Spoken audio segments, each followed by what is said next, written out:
So this color is Cobalt Green Pale from Daniel Smith. When we examine the first column, you will see that it's the first thing that you see is the granulation. It's so granulating, and in fact I find it very hard to re-wet.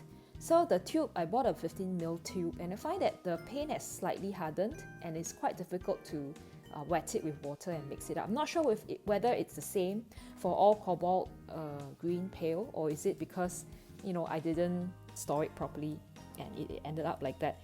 But it's transparent, and if you look at the paint in water test, you will see that it's actually made up of two colors. The green pigment, the heavier green pigment, which is in the center, it then diffuses out the yellowish color that's the other part of the paint. But I'm not sure whether this is an artifact or is Cobalt Green Pale supposed to be like that. But I quite like that effect.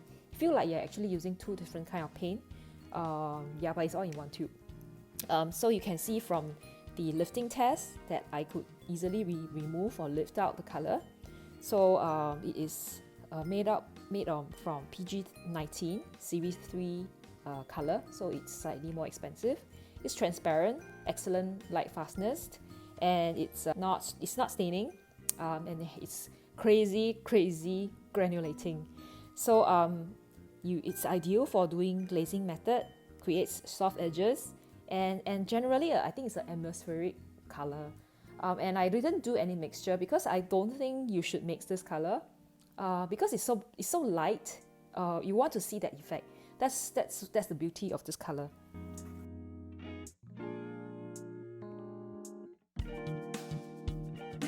It's an interesting color because it has a very heavy green pigment, and then once the green pigment has settled, you realize that it's slight yellow.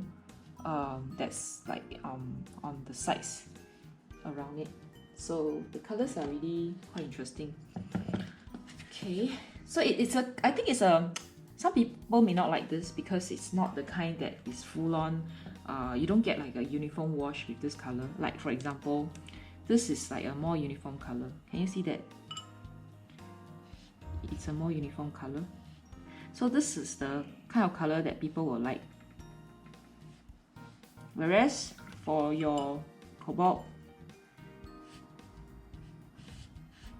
Green Pale, it will not be so uniform. Can you see the streaks and everything? But I think it's nice in a way. Okay. Alright, so I am going to paint this now. This is burnt sienna. Okay, burnt sienna with a bit of purple.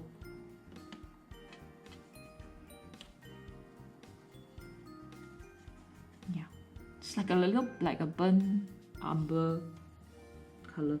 I hope that when I fill it up later with the wash, it will not wash off, because later on I'm gonna use the green all over.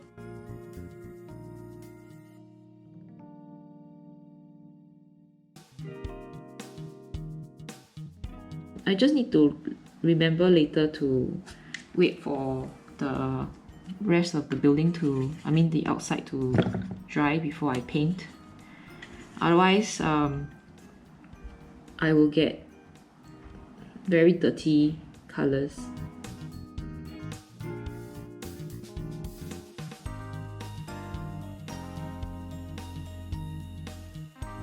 So for this part, I will be using the Cobalt Green Pale, our color feature of the day, Queen Gold. I absolutely love Queen Gold, burnt sienna. I think maybe some jadeite. This is new. We just took it out from. I found that I have a pan of it, like a small pan. So I'm just gonna take it out to try. So what I'll do now is I'll just do a wash. It's not that pale, it's not as pale as I think it would be. Okay, so when I paint, I have to be careful not to touch the parts that are not dried yet.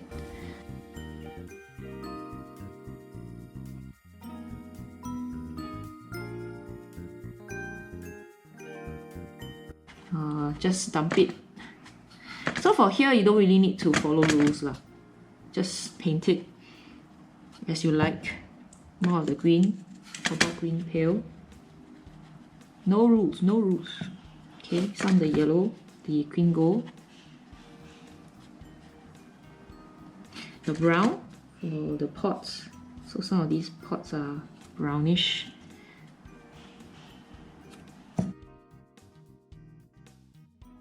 Okay, then this part is slightly more yellowish. Okay, so actually I think it mixes quite well with yellow. Or you can use a bit of burnt sienna here. Continue with the Cobalt Green Pale, and Queen Gold, and deepen sienna at the top.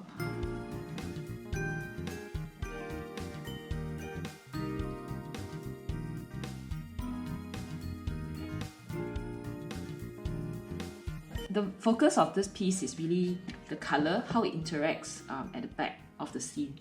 And you can see all these are really nice. I don't know if you all can see, all these are pigments, this is actually jadeite, okay? But some of these here, these are actually the Cobalt Pale, Green Pale. So definitely a color that you can try using. Yeah. I think all the cobalts are pretty good. I like the cobalt colors very much. So when used in a sketch, this color actually, I mix it with a few of these darker, more intense color to produce these the dark, the shadows. But I think it's better left as it is by itself, so that, yeah, it's better left untouched.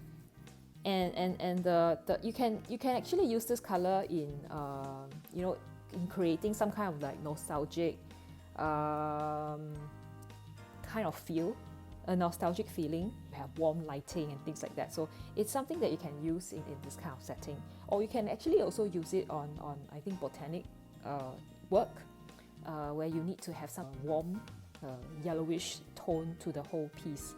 So I think it's not an essential color to have, like potter's pink is not essential to have in your palette, but it definitely adds more interesting effect to your painting when required, when necessary.